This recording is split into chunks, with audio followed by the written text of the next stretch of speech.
私たちの世界は永久的に変わってしまいました。あなたがしたことは絶対に許せません。あなたは私の息子の人生を奪いました。あなたは私の胸を引き裂き、私の魂の大切なものを奪いました。あの日以来、何もかもが一変してしまいました。私は悪夢の中を生きているような気持ちです。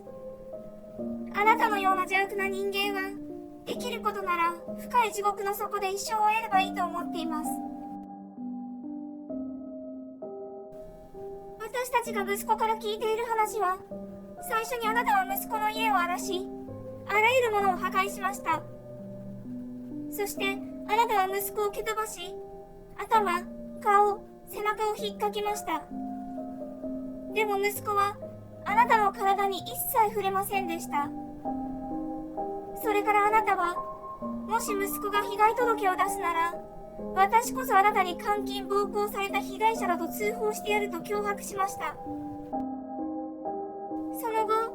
接触禁止命令が発せられたにもかかわらず、あなたは繰り返し息子の家に侵入し、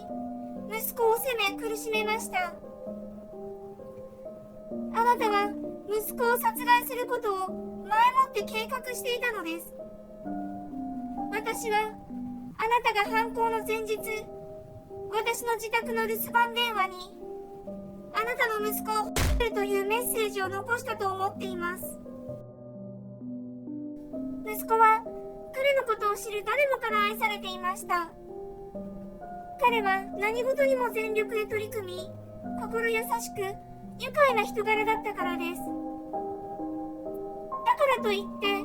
完璧な人間だったと言っているのではありません。息子は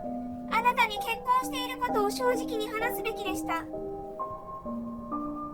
婚届は署名済みでしたが、まだ提出していませんでした。心境の変化があり、二人はもう一度やり直そうと決めたのです。私たちは裁判官、裁判員の皆様が極めて長い刑期を彼女に課すことを求めます。なぜなら息子はこれから先60年、70年と生きることができたからです。彼女には終身刑または少なくともダニエルが生きられたであろう60年、70年と同等の刑期を望みます。命の尊さを認め、公正な裁きが下されることを祈っております。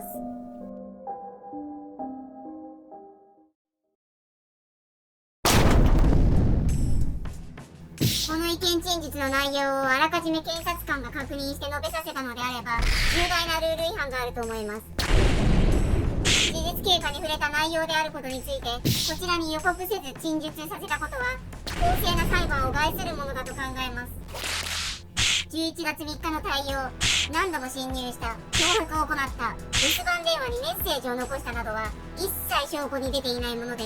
これが裁判員、裁判官の耳に入ったこと自体は不公平です。できれば休廷を取っていただいて、裁判員の皆さんに心情に関する意見陳述について改めて切示をお願いしたい。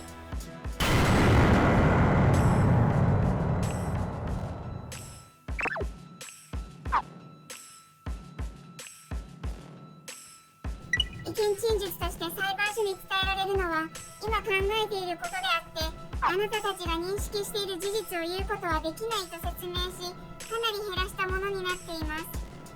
今述べられた内容については証拠に一切出ていないことを前提とした今の気持ちを述べていただきました。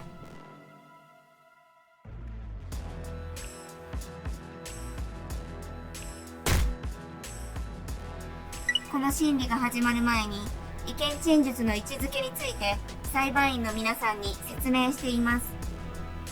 述べられた事実関係の部分については裁判所としては事実を変えるつもりはありませんし、裁判員の皆さんもその旨を理解しているとして休廷を取らずにこのまま続けます。犯行前日、